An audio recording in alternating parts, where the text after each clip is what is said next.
warahmatullahi wabarakatuh. Alhamdulillahirabbil alamin wassalatu wassalamu ala asyrafil anbiya'i wal mursalin wa ala alihi wa sahbihi ajma'in. Puji dan syukur kami hantarkan kepada Allah Subhanahu wa taala yang telah memberikan kita sehat badan, sehat pikiran sehingga kita dapat berhadir pada hari yang sangat berbahagia ini. Selawat bermahkotakan salam ke pangkuan revolusi Islam yang tak pernah berdusta, jujurnya luar biasa. Beliau lebih hebat dari seorang doktor dan lebih pintar dari seorang profesor. Beliau tidak pernah makan bakwan, apalagi ingin jadi anak jutawan. Siapakah beliau? Beliau adalah baginda kita Nabi besar Muhammad sallallahu alaihi wasallam.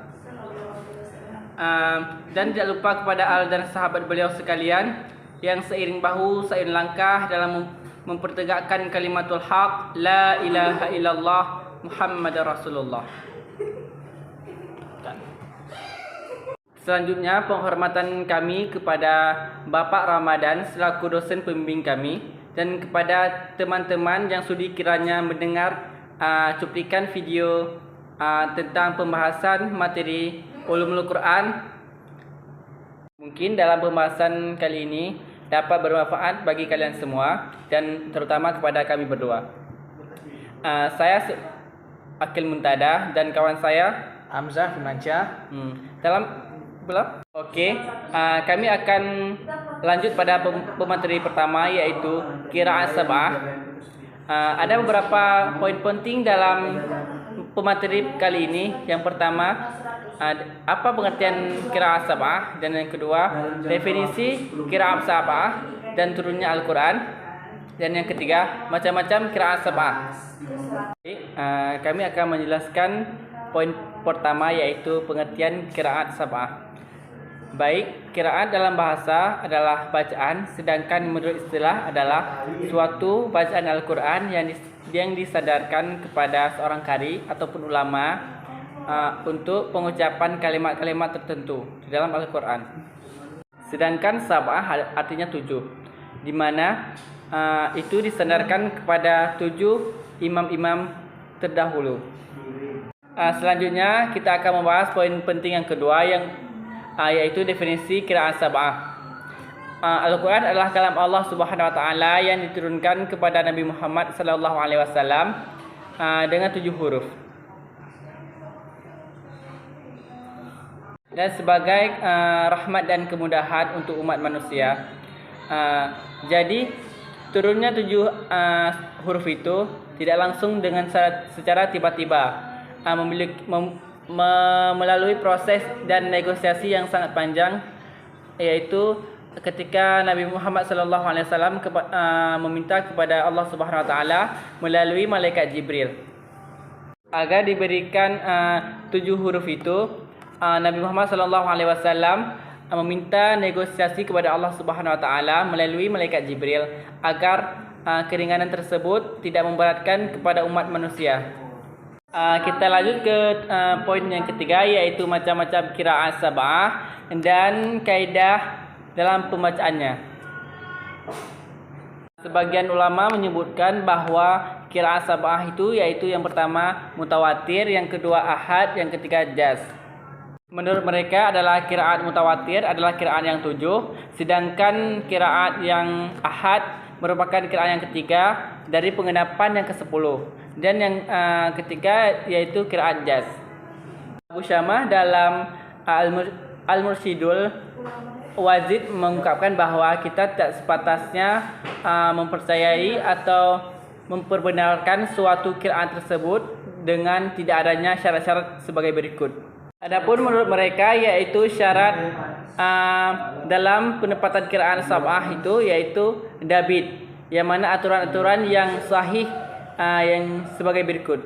Yang pertama yaitu kesesuaian dalam aturan pengucapan atau pengungkapan dalam bahasa Arab dalam segi apapun, baik itu dalam segi fasih maupun dalam segi fasih kelanjutannya. Yang dimana kita harus mengikutinya dan harus menjalankan semua qiraat itu dengan sepenuh hati dan yang menjadikan rujukan dan sanad tersebut.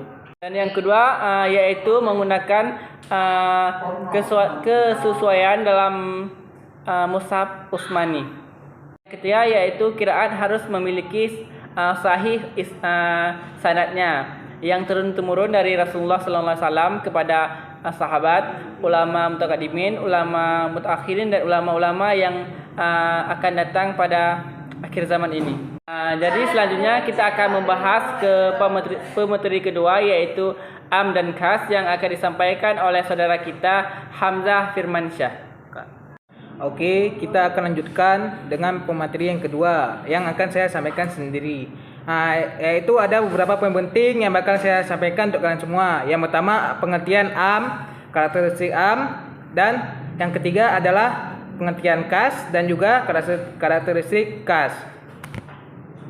Oke, saya akan menyampaikan beberapa poin penting yang bakal saya bahas. Yang pertama ialah pengertian am, yang kedua karakteristik am, yang ketiga pengertian khas, dan yang keempat adalah karakteristik khas.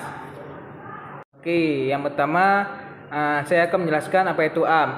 Am ialah pengertian yang umum ataupun secara istilah adalah lafaz yang diciptakan untuk pengertian yang umum sesuai dengan pengertian tiap lafaz itu sendiri tanpa dibatasi jumlah tertentu.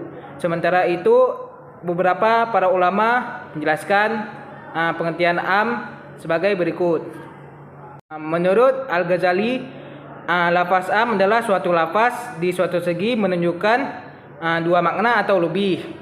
Dan juga menurut Jamaluddin Asyayuti, lafaz am adalah lafaz yang mencakup seluruh satuan yang batas baginya dan tidak ada batasan dalam jumlah tertentu. Dan yang ketiga menurut As-Suhubi Salih, lafaz am adalah suatu lafaz di dalamnya itu menunjukkan pengertian yang umum menurut makna yang sebenarnya, tidak dibatasi oleh jumlah, tidak menunjukkan bilangan tertentu. Dan saya akan menunjukkan poin yang kedua ialah karakteristik am. Berdasarkan hasil penelitian para ulama, terdapat kata-kata dan susunan kalimat Arab yang terkandung dalam Quran. Adapun lafaz am yang umum itu memiliki ciri-ciri sebagai berikut. Yang pertama ialah lafaz di dalamnya terdapat lafaz kullu, jami, dan lain.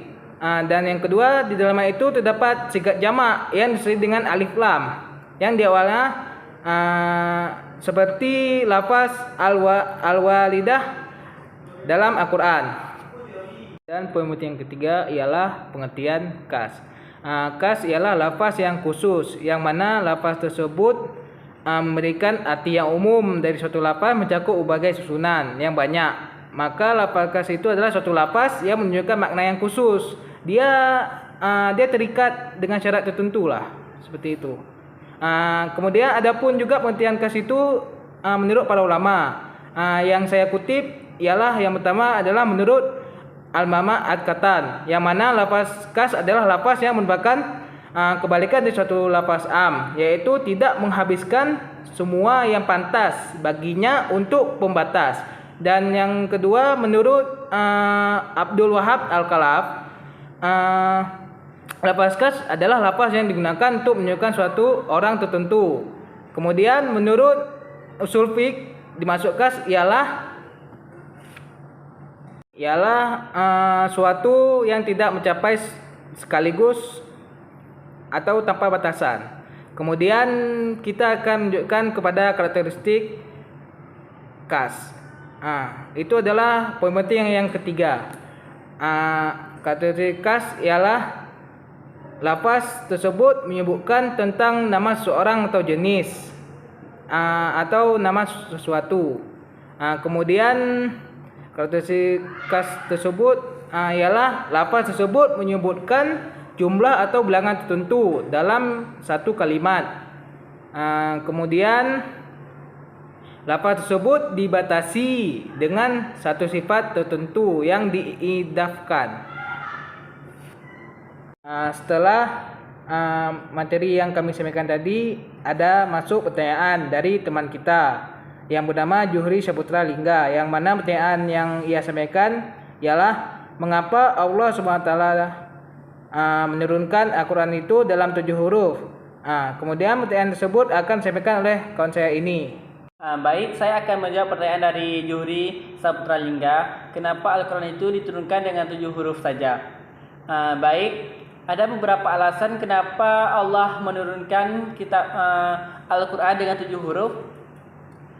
Yang pertama itu sebagai umat manusia pasti kita memiliki kepengetahuan yang awam, yaitu di balik itu semua Allah memberikan rahmat dan keringanan kepada umat selaku kita umat Nabi Muhammad sallallahu alaihi wasallam yang kekasih Allah Subhanahu wa taala, untuk memberikan keringanan, memberikan kerahmatan, memberikan segala kemudahan untuk umat manusia untuk membaca Al-Quran, baik itu dalam segi bacaan, dalam segi tafsiran, dalam segi apapun itu.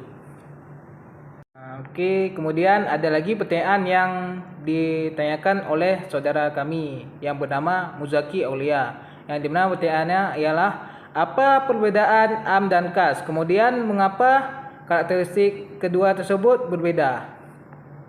Oke, saya akan menjawab pertanyaan yang ditanyakan oleh saudara kami Muzaki Aulia, yang mana pertanyaannya ialah apa perbedaan am dan kas, kemudian mengapa karakteristik keduanya tersebut berbeda. Baik, saya akan menjawab kedua hal tersebut. Yang pertama, pengertian am itu ialah lafaz yang umum, dia tidak terikat dengan tertentu, tidak terikat dengan hal-hal yang lain. Yang mana memiliki karakteristik yang pertama ialah dia adanya lafaz kullu pada setiap ayat Al-Quran. Yang kedua, dia memiliki kata benda tunggal di dalamnya. Kemudian apa perbedaan kas dengan am? Ya, dia sangat berbeda. Karena mengapa? Kas itu adalah lafaz yang khusus. Dia terikat oleh hukum tertentu. Berbeda dengan am. Kalau am itu dia umum, tidak terikat dengan hal yang lain. Kemudian kalau karakteristiknya itu juga berbeda. Yang mana karakteristik am tersebut ialah lafaz tersebut di mana dalam ayat Al-Quran jika ditafsirkan adanya nama seseorang, kemudian dia adanya dibatasi oleh sifat tertentu dan sebagainya. Demikian yang dapat saya jawab pertanyaan dari Muzaki Aulia. Lebih dan kurang saya mohon maaf. Adapun kesimpulan yang dapat kita ambil dan kutip dari yang kami sampaikan materi tersebut ialah yang pertama, kiraan itu adalah lafal-lafal pengucapan yang dimana kita harus mempermudah kita untuk membaca Al-Quran. Dimana pengucapan lafal-lafal kiraat sab'ah itu memiliki fungsi dan ketetapan tersebut untuk kita dalami dan kita pelajari sehingga kita mudah dalam membaca Al-Quran. Kemudian adapun kesimpulan yang dapat diambil dari materi kedua ialah yang mana lafaz am dan kas tersebut memiliki fungsi yang dimana kan kita mengambil hukum atau makna di dalam Al-Quran. Tentu saja kan kita akan mencari makna yang tepat dan jelas. Namun dari kutipan yang kami sampaikan tadi dapat kita pelajari bahwa Allah SWT tersebut menurunkan ayat Al-Quran yang mana makna yang tersebut mudah diambil hukum-hukumnya dan juga makna tersebut dapat kita amalkan, tidak memberatkan umat.